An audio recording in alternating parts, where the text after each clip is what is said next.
స్వామి, తమ పవిత్ర పాదస్పర్శ చేత నాకు శాప విముక్తి కలిగింది.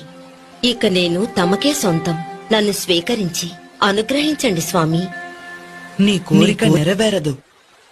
ఈ అవతారములో నిత్య బ్రహ్మచారిగానే నేను ఉండబోతున్నాను. అయినా ఒక్క అవకాశం ఉన్నది. నాకు ఒక ఆలయం కట్టబడుతుంది. అప్పుడు నా దర్శనానికి లక్షలాది భక్తులు వస్తారు.